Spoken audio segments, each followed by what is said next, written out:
There's a lot of information that the FBI doesn't want us to know, from secret missions gone wrong to letting criminals off the hook, even messing up sting operations, which we'll be talking about only in today's video. Starting off this countdown, we have James Whitey Bulger. James Joseph Bulger Jr., otherwise known as Whitey, was an American organized crime boss and FBI informant wanted by the FBI. He was the boss of a largely Irish mob in Boston from the 1970s through the 1990s. In the early 2000s, the FBI actually decided to seek help from a crime show in Germany. They had them air photos of James and his girlfriend and told people to look out for them, saying that they were extremely dangerous and armed. Except there was one problem with that. They didn't double check the pictures that they sent in to be aired. Soon, calls were flooding in saying that they spotted this dangerous couple. However, the photos the FBI chose to broadcast were of his parents, harmless retirees. So for the next couple of days, they were doing damage control. How embarrassing. That's one reason why the FBI wants you to forget about this case. In our 9th spot, we have the wire fail. This next story about the FBI is literally gonna make you facepalm. So basically, in 2010, Brooks Kellogg was accused of hiring a hitman to try and murder a coworker who sued him for $2.5 million.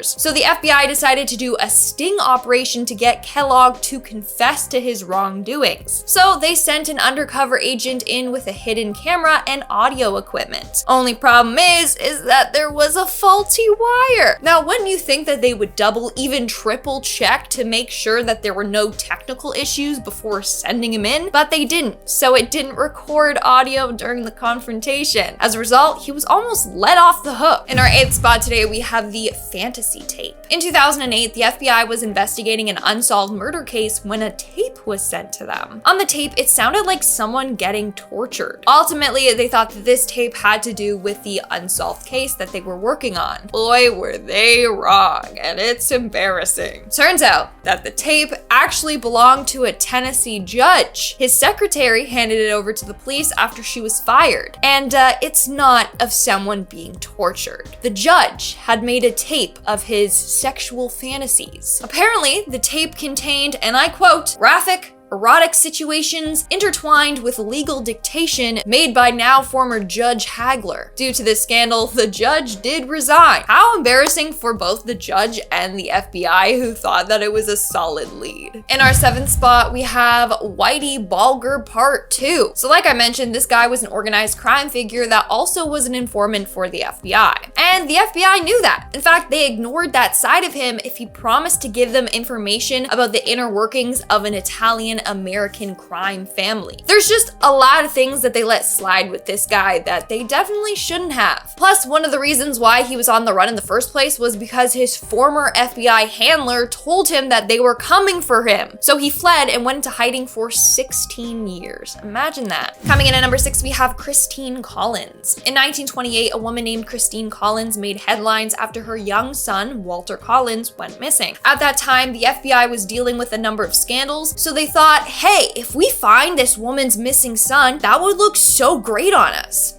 In the end, they ended up finding her son and returning him to her. Only problem, it wasn't her son. The FBI was like, nonsense, this is your boy, you're just delusional. So they locked her in a psychiatric ward for 10 days. That's when it was revealed that the boy was indeed not her son. Sadly, her son was actually kidnapped and then murdered in a series of murders known as the Wineville Chicken Coop murders. But imagine that, like, you're crazy, lock her up, it is her son. Come on, man. We are now at our 5th and halfway mark with the Beltway Snipers. These were a series of coordinated shootings that occurred over the course of 23 days in October of 2002. 2 snipers randomly shot 13 people. 10 sadly died, while 3 survived but were left in critical condition. One of the victims was FBI intelligence analyst Linda Franklin. Fear quickly spread in the area, and the FBI was facing immense pressure to catch these guys before more people wound up dead. They were finally caught on October 24th of 2002 when the 2 men were found sleeping in their car at 3:15 a.m. 3 weeks to find cold-blooded killers, it seems kind of short, but the FBI was under tons of public pressure and were heavily scrutinized for not catching them sooner. In our fourth spot, we have the corruption. Just a couple of years ago, an ex-FBI special agent, Babak Bromund, was arrested after it was found that he was accepting bribes linked to an Armenian criminal organization. Not only that, but he was falsifying documents to cover up these bribes. He ended up being charged with 3 counts of making false statements to a government agency to cover his bribes, and 1 count of conspiracy to commit bribery of a public official. It was found that a lawyer linked to the criminal organization made regular bribe payments to and purchased gifts for Babak while he was an FBI agent working on national security matters. The lawyer apparently bought him a $36,000 motorcycle and paid him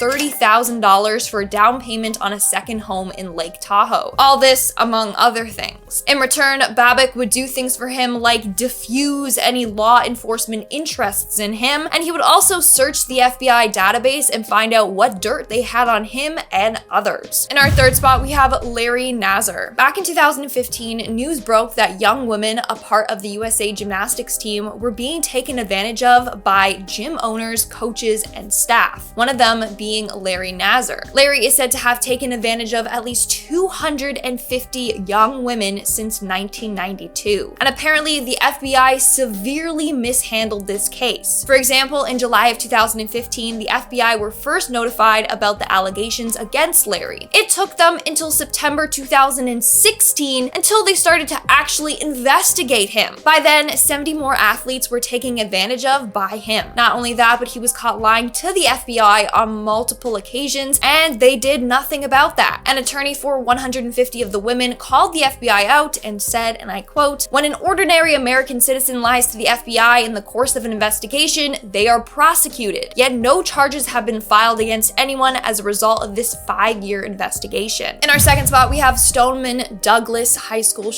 In February of 2018, Nicholas Cruz went into Marjorie Stoneman Douglas High School in Parkland and shot at the students and staff. As a result, 17 people were killed and 17 more were left injured. Well, it turns out that the FBI had received a tip a month prior to the shooting. The tip told the FBI about Cruz's gun ownership, his desire to kill people, his erratic behavior, and even his social media posts, which were disturbing. All the signs of him conducting a school were there, and they handed it to the FBI, and they basically did nothing. The FBI even admitted that they did not follow proper protocol on this tip. Had they might have been able to prevent this from happening. And in our number 1 spot today, we have Viola Liuzzo. Between 1960 and 1965, an FBI informant, Gary Thomas Rowe, was given the task to infiltrate the Ku Klux Klan. He then was to report to the FBI information on the group members and their activities. But he was told not to participate in attacks or violent situations. But he ignored this. In 1965, a white woman named Viola Liuzzo was murdered by this Klan. They had fired shots into her car after noticing her passenger was a young black man. Gary was there when it happened, and he became an accessory to murder. To make matters worse, the FBI spread rumors that the victim, Viola, was a heroin